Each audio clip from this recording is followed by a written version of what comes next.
This weekend, September 19 and 20, the North Carolina Symphony opens up its season with Samuel Barber's Overture to the School for Scandal, setting up for Rachmaninoff's Piano Concerto No. 4 and Antonin Dvorak's Symphony No. 9 in E minor from the New World.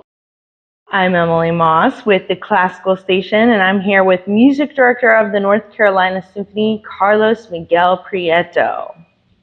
How does this program reflect your vision for the symphony this season?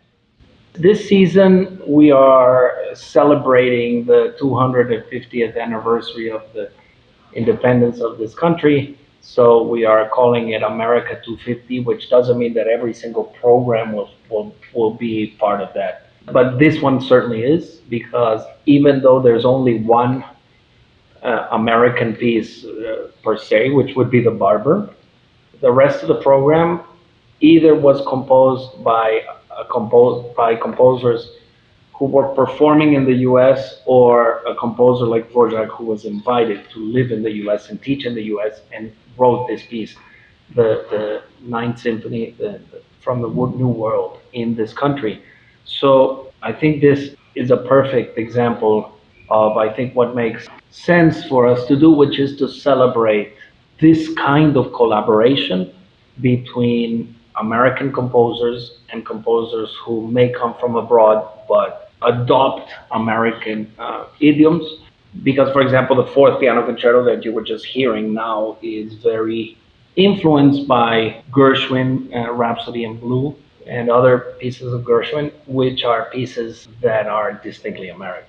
Mm-hmm. While at the same time, Gershwin himself, just like later we will be playing Copland or Bernstein, are first generation Americans from parents who emigrated to the US from Eastern Europe in their case. So Dvorak came from Czech Republic, the greatest Czech composer of his time, and he wrote what is undoubtedly his most famous piece, started it in New York and finished it in Spillville, Iowa. So that's an American piece. And Barber is the epitome of the Northeastern, let's say, intellectual who knew at a very young age that he wanted to become a composer. And his parents and his family could afford this and could support him. And he wrote the Schools for Scandal Overture as a graduation thesis. So everything about this program is connected around the idea of this new country, because I come from Mexico, and everything in the U.S. was founded later, so a lot of what the U.S.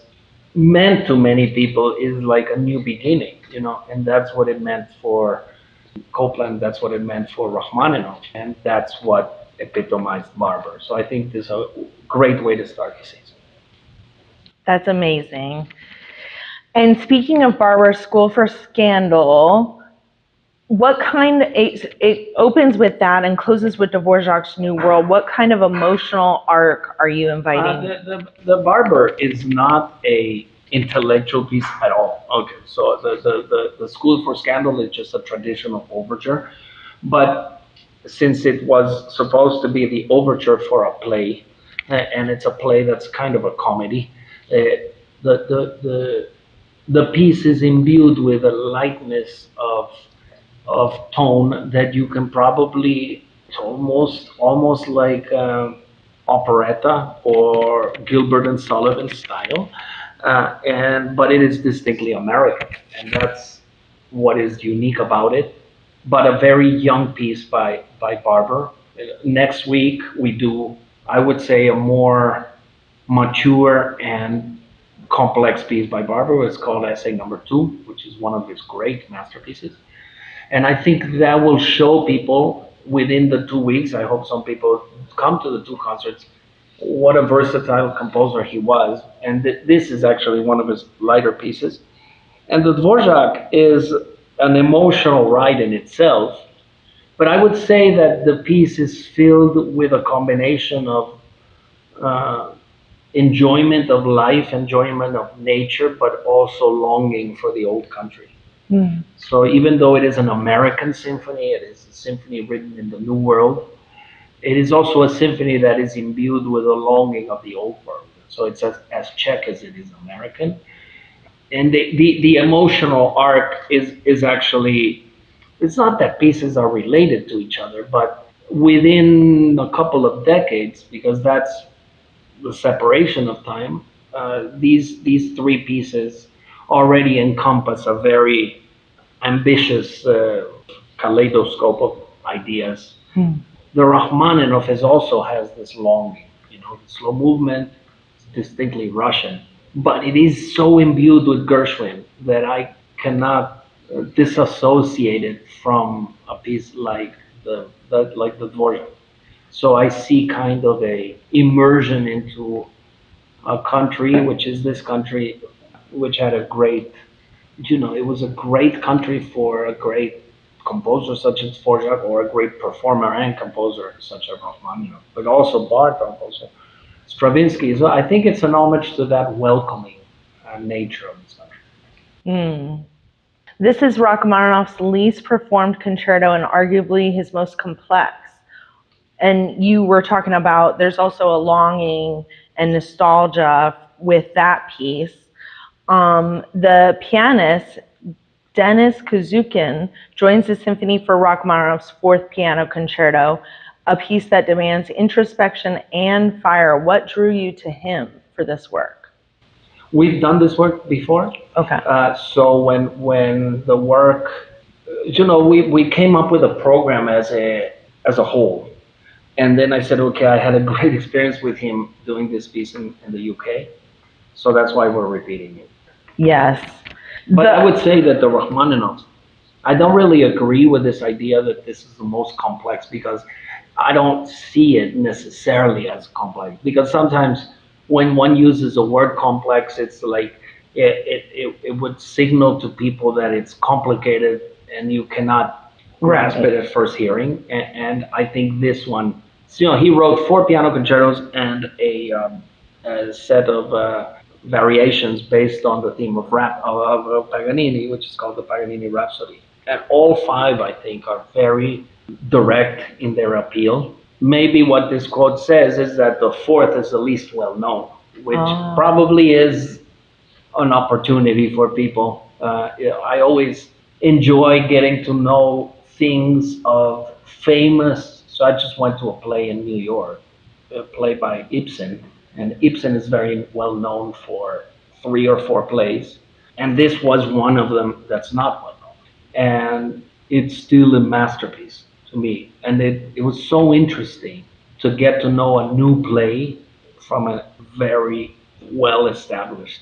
So if anyone just knows the 2nd and 3rd piano concerto of Rachmaninoff, and maybe the Paganini Rhapsody, then the 4th piano concerto is really an opportunity to hear this composer in a different light, and also in a different style, but perhaps more of a edgy American jazzy style. I love that. Well, this season marks the lead up to America's 250th anniversary. Are there any lesser known works, speaking of, that you're especially excited to share with audiences? Yes, we're doing very well-known works like Copland Third Symphony. Okay, that would be the Great American Symphony, I would say. But there's other works. I already said Barber Essay. We're also doing Appalachian Spring, which is a very well-known. Yeah. But then there's pieces that were written by composers such as Carlos Chavez, who was a great friend of Copland, and Sinfonia India by Chavez was premiered in the U.S. and was written with the idea of Copland in mind. So we're doing also a piece by Gabriela Ortiz, Mexican composer, that was written for the LA Phil and for my orchestra in Mexico as a coming back from the pandemic. That's also an American piece. My whole life has been between the U.S. and Mexico, so I find it hard to disassociate my country from this one, and I see that the cross-pollination between Mexico and U.S. is so large in the arts that to celebrate America with that in mind is really fruitful.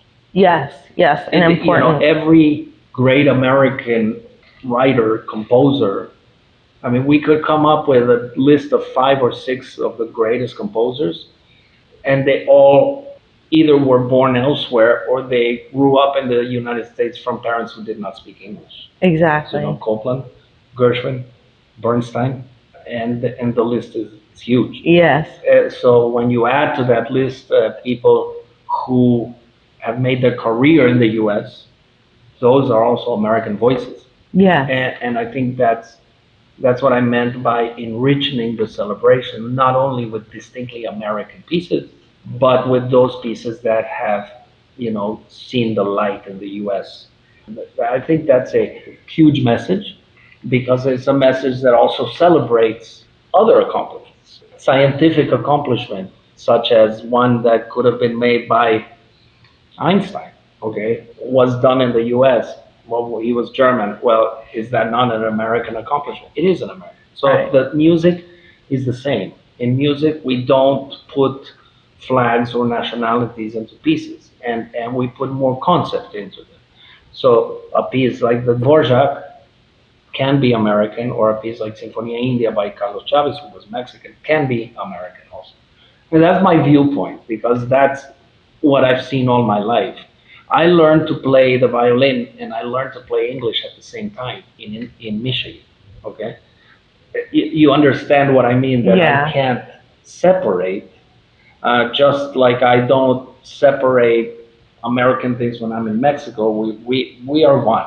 Yes. For cultural purposes, we really are one, and we have fed from each other's in a way that it is great to recognize that symbolically, first with a composer that nobody will question, which is Dvorak, and then slowly welcoming within that family some other composers that maybe people didn't know about in the U.S.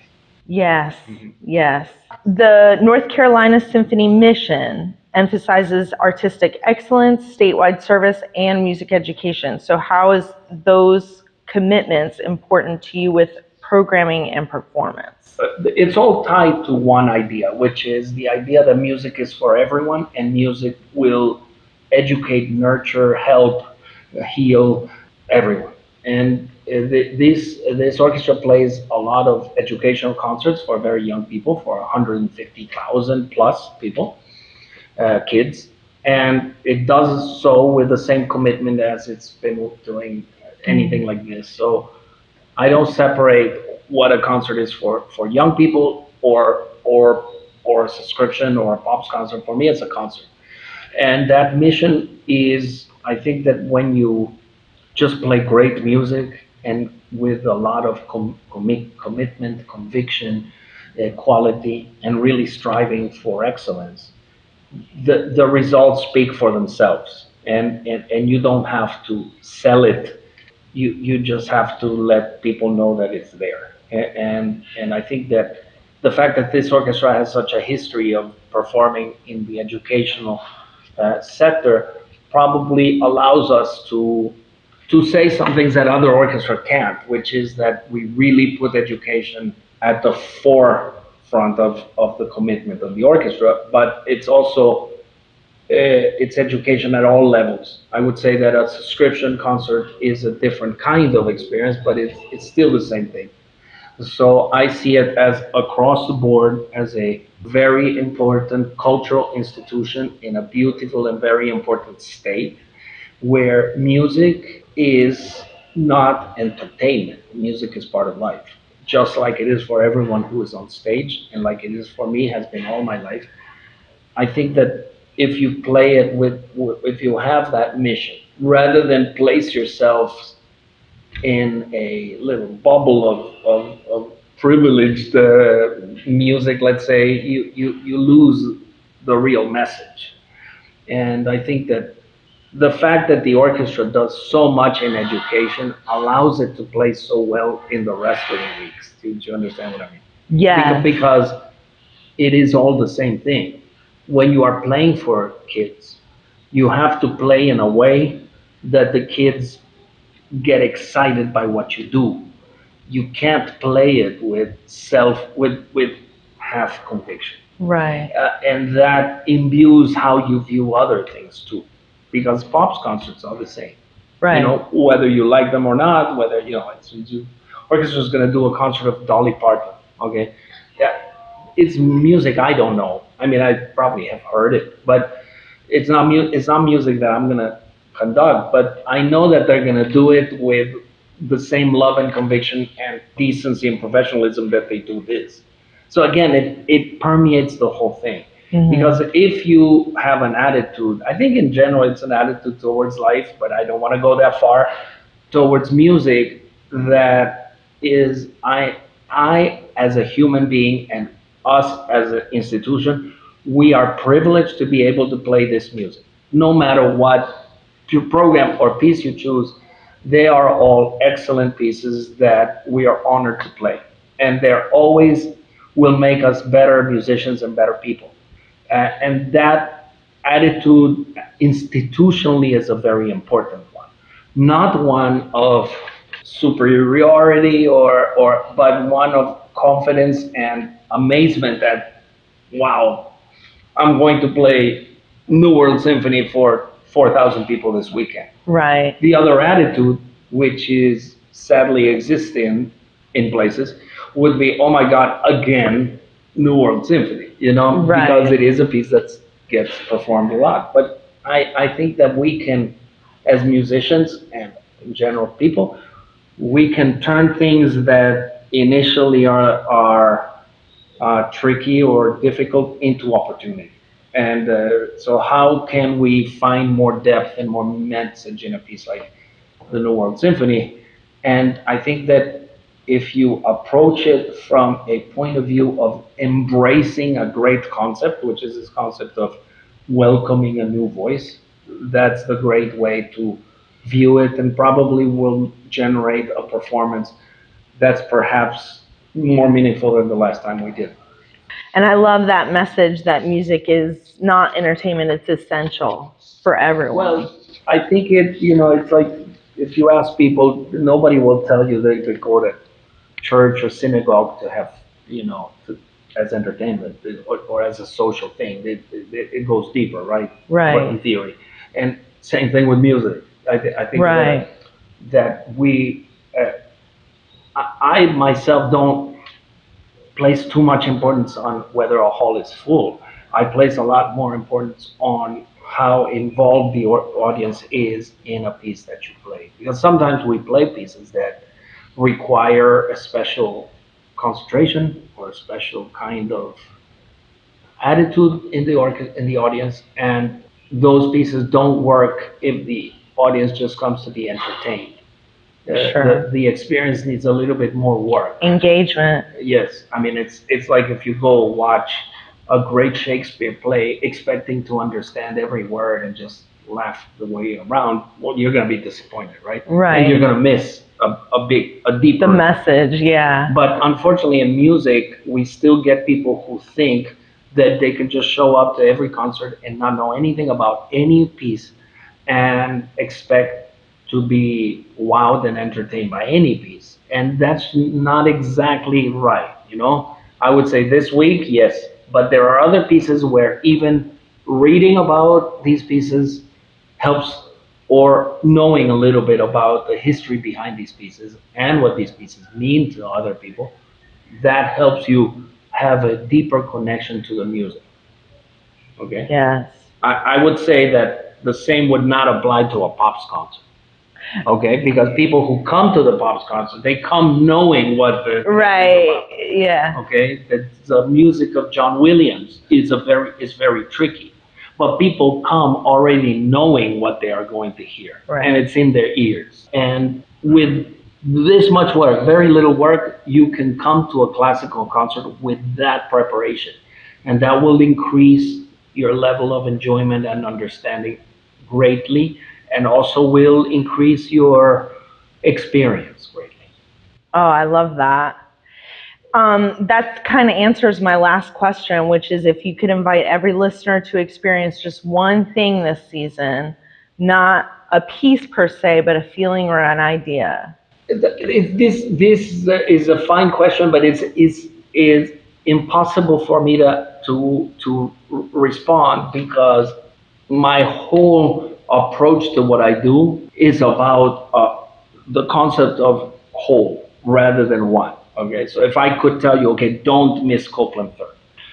Well, yes, don't miss Copeland Third, but also don't miss Night of the Mayas at the end of the year, or don't miss Dvorak 9, or don't miss Mozart Great C Minor Mass, etc., etc. So in reality, what I would say is confidently choose any program, especially the ones that include music that you don't know, and allow us to open up a new world with that. And that will unravel and that will make you come to another concert. For example, this week, okay? Well, this week, maybe people will like the Barber and they'll be interested in hearing another Barber, which we're doing next week. So this is a interesting way of opening people's minds in a different way, yeah? In a way that's not so like, oh, I want to hear Beethoven. Well, there's three programs that include Beethoven, so I could tell you just come for Beethoven, but then you're going to miss something else, and I'm going to think, okay, well, why didn't I say Copeland? I say just come to everything. Yeah. Yeah, and especially because it is not like you are going to attend 20 concerts at like a sports arena where everyone costs $400. This is a very affordable experience for young people or for senior people or for people who are able to be part of our family because we sometimes it feels to me like we battle three perceptions that are against what we do. One is the perception that what we do is complicated and only for some people. So that's the intellectual perception, and that's completely wrong. The second one is that it's like socially or exclusive. You know, it's like, well, it's not for me. I did grow up with this, and it only takes coming once to be that one dispelled. And the third one is actually the financial one. And of course, I hesitate there because everything is expensive if you compare it to other things. But if you compare us to any other musical concert of this kind, you are paying for a very decent amount to hear 100 people who have spent their whole lives preparing for it. And that's a pretty unique experience. Yeah, that Right? becomes magical. I mean, it's a you have to understand that doctors, scientists, astronauts, people who have to study their whole life, okay, who can't ever rest assured in their laurel. And musicians, we're in the same boat. We're always working, and we're always trying to get better for the audience. And that's something that I want to send out the message to the audience so that people value this as something very valuable. And I'm trying to send it from different aspects. And I think the aspect of valuing having here such an incredible orchestra is something that everyone should be proud of. Like if you go to Berlin, one of the big things is go hear the Berlin Philharmonic. Well, hopefully people will feel the same way about here because this is a fantastic orchestra. And it's an orchestra that will draw you into their web as soon as you get to know them because they play with a great attitude and great personality and great musicianship. So why not allow you to come? So that's why I don't want to say one piece because the last thing I wanted someone coming just once. I hope they can come 10 times. Yes. Thank you. All right. Thank you. Thank you. Right.